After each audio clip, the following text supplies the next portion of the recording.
नमस्कार, one India Hindi में आपका स्वागत है। मैं हूं अभिषेक।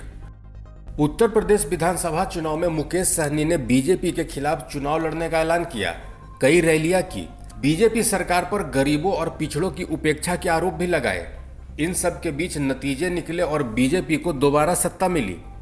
लेकिन मुकेश सहनी की चिंता बढ़ गई है, क्योंकि मुकेश सहनी की विकासशील इंसान पार्टी बिहार में एनडीए का हिस्सा है।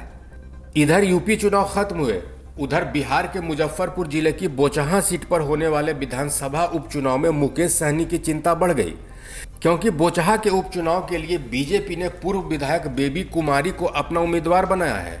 दरअसल 2020 में हुए बिहार विधानसभा चुनाव के दौरान बोचहां सीट विकासशील इंसान पार्टी के खाते में गई थी। इस सीट से वीआईपी के मुसाफिर पासवान ने चुनाव लड़ा और जीत हासिल की थी। कुछ समय पहले उनकी मृत्यु हो गई। इसके बाद बोचहां सीट खाली हो गई। अब इस सीट पर उपचुनाव होना है। मुकेश सहनी ने पहले ही घोषणा कर दी थी कि यह उनकी पार्टी की सीट है। इस कारण उनकी पार्टी बोचहां सीट से उपचुनाव लड़ेगी। मुकेश सहनी ने मुसाफिर पासवान के बेटे अमर पासवान को अपना उम्मीदवार भी बताया था। दूसरी तरफ मुकेश सहनी की दावेदारी को दरकिनार करते हुए बीजेपी ने बोचहां सीट से बेबी कुमारी के नाम की घोषणा कर दी।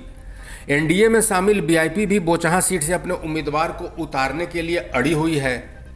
वीआईपी ने कहा है कि यह सीट वीआईपी कोटे की है। यह एनडीए का दुर्भाग्य है कि बिना गठबंधन में शामिल दलों से बात किए फैसले लिए जा रहे हैं, ताकि इस सीट पर जीत दर्ज करके मुसाफिर पासवान के सपनों को पूरा किया जा सके। बिहार की मौजूदा सियासी हालत को देखें तो एनडीए सरकार के लिए मुकेश सहनी का समर्थन जरूरी है। वहीं बोचहां सीट पर बीजेपी के उम्मीदवार घोषित करने के बाद एनडीए के भीतर चिंता बढ़ी है।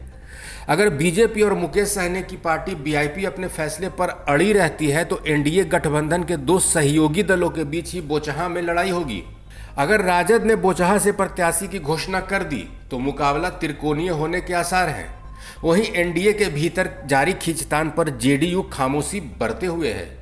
इस रिपोर्ट में इतना ही। दूसरी खबरों के लिए बने रहिए हमारे साथ।